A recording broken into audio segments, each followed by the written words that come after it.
Muhammad sallallahu alaihi wasallam. I would begin my talk today by greeting you with my favorite greeting. Assalamu alaikum wa rahmatullahi wa barakatuh means may Allah's peace and blessings be upon you all. Miraculous things happen in life, and a miracle happened today. Well, an accident happened today. As I was coming here, I was looking through my presentation, which I had prepared with my laptop, PowerPoint as you call it.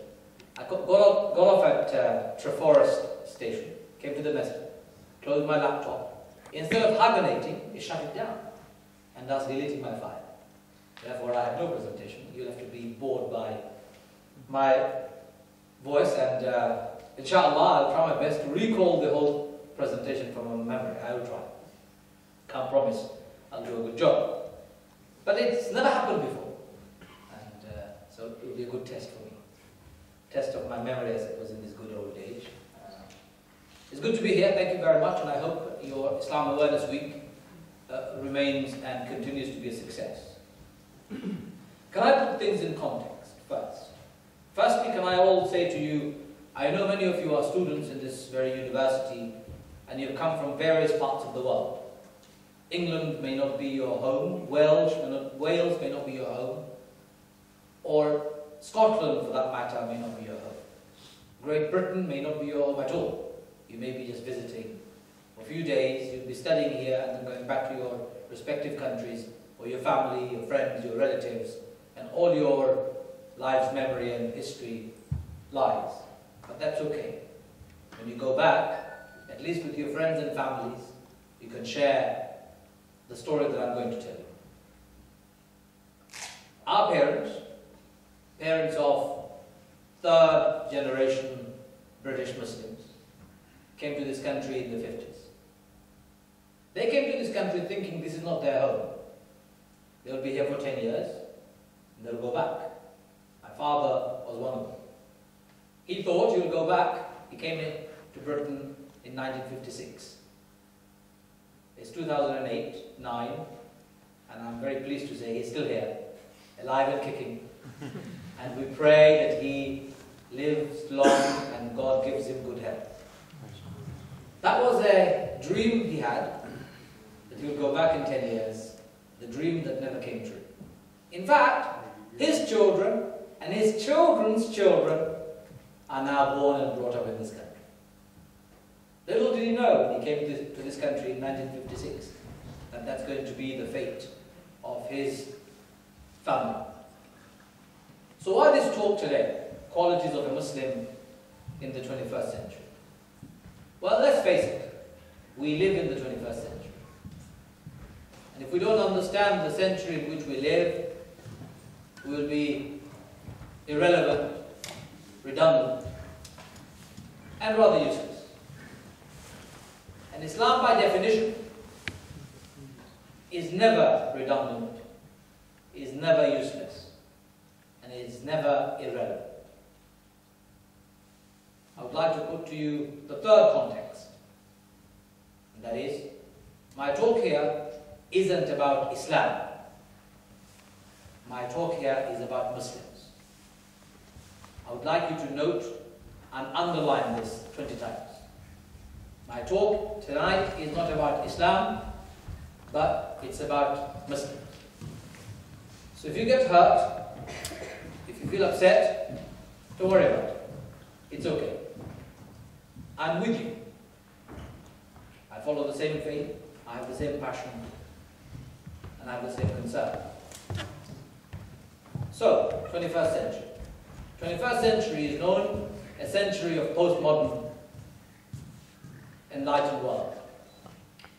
Modernity as a term conjures in the hearts and minds of people alien thoughts and alien concepts, especially for Muslims. Modernity means godlessness. Modernity means decadence. Modernity means materialism. Modernity means running away from divine, looking for mundane and material. Modernity is about worshipping our earthly desires rather than connecting with a divine and higher purpose. That's what Muslims think of modernity when they think of modernity, or when somebody talks about modern world. When somebody talks about traditional world, the opposite to it, somebody would feel immediately, or at least they would think, traditional world is where people are backward. People lead a life based on archaic, backward, ignorant cultures. Not civilized, as sophisticated as the one we have around us. Traditional means perhaps people have not progressed.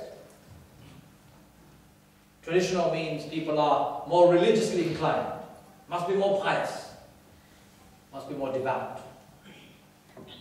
They must look a particular type. They must fit a particular description. Well, I would like to say to you, neither of those are true.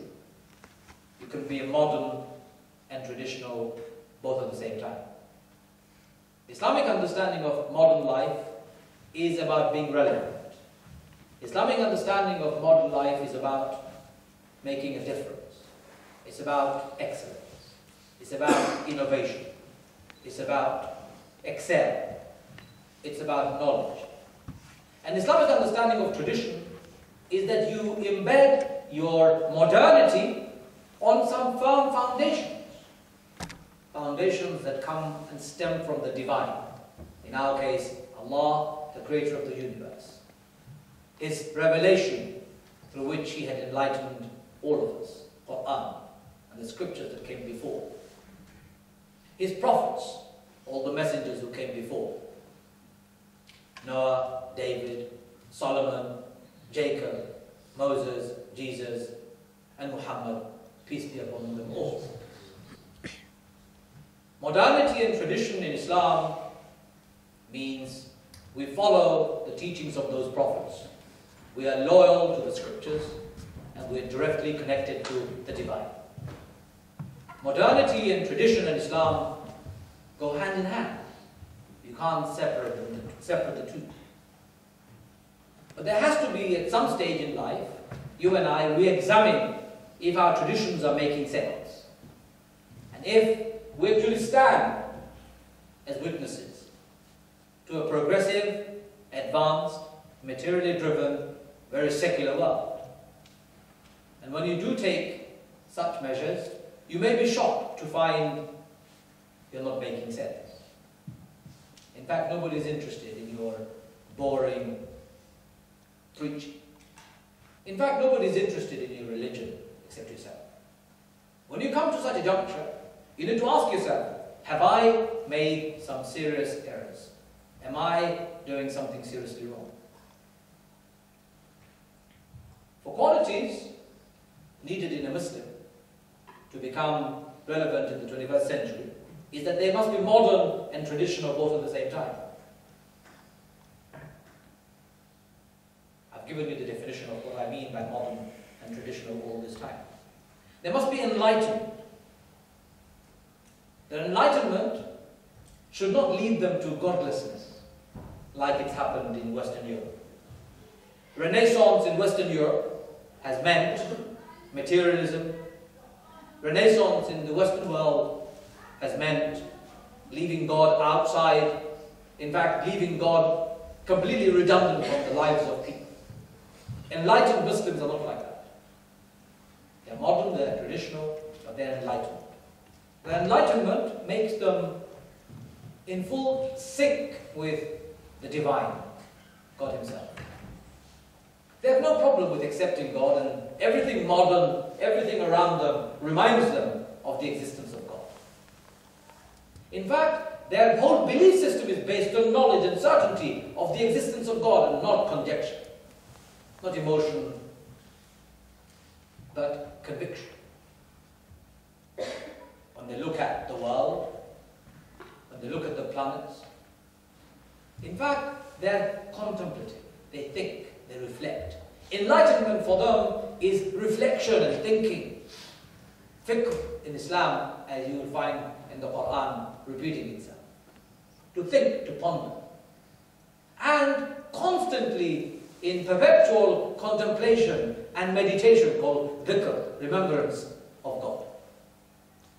Their enlightenment is conviction. Their enlightenment is knowledge.